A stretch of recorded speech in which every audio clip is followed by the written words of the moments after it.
49ers are getting ready for tonight's primetime game against the Minnesota Vikings. They are in Minneapolis. Both teams are shorthanded. Christian McCaffrey should, though, be in the lineup. He is listed as questionable, but he worked out with this weekend with the team. He says he feels great despite an injury to his oblique. Meanwhile, Deebo Samuel is out with a hairline fracture in the shoulder. With us now is Stephanie Sanchez, who's the host of the 49 Carats podcast, a great podcast, I may say. And what have you been talking about, Stephanie, after that loss? Because, you know, this is the NFL. You kind of knew the 49ers would have a hiccup. Are they going to be back full strength, you think?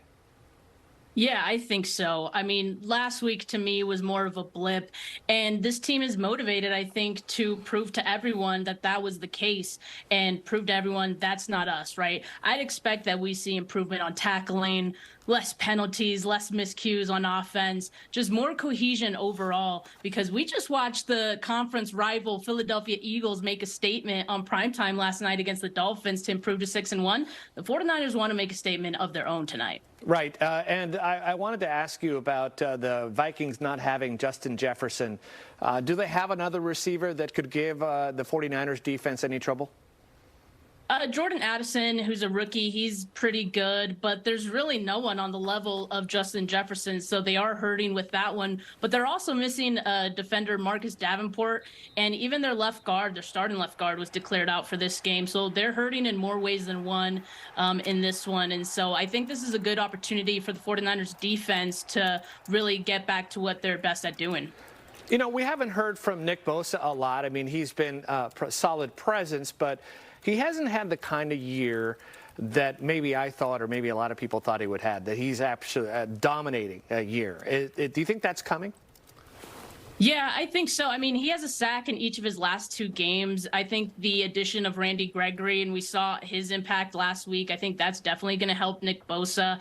And, you know, I think he's going to look to make it 3 games in a row with a sack tonight. And it is his birthday, Sal, so he'll definitely want to give himself a little birthday present today. Wouldn't that be sweet? That would be, although he won't seem that excited about it, Stephanie. You know what I'm talking about. Let's talk about the offense. Brock Purdy and Deebo's out. So Brock Purdy still has Ayuk, and he has, you know, other weapons there. He might have CMC. He might have that famous tight end. Yesterday was tight ends day. So what do you think is going to happen because Deebo being out? Are they just going to spread the wealth to other spots?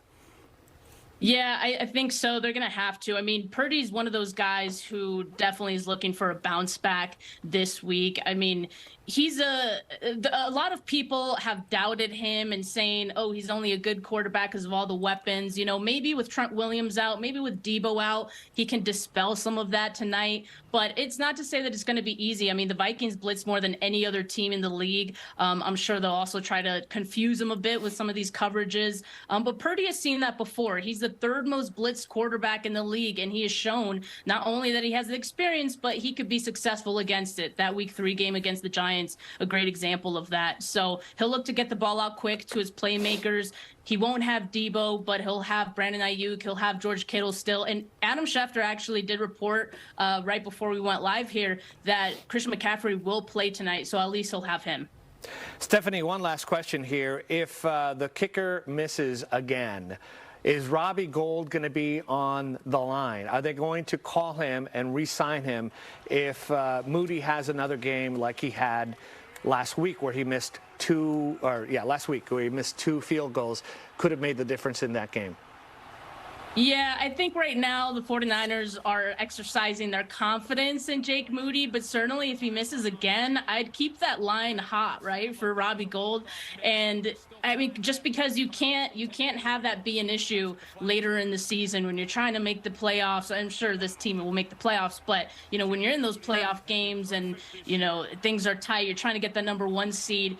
You can't have a kicker who's missing decide the game. So I think they'll definitely consider it. But right now, they're saying they're still confident in Jake Moody. So we'll see how it goes All right, tonight. Stephanie, it's going to be a primetime game. You know, the Niners do well on national television. So we'll both be watching. Thank you for joining us. That's Stephanie Sanchez, host of the 49 Carats podcast. Thanks, Steph.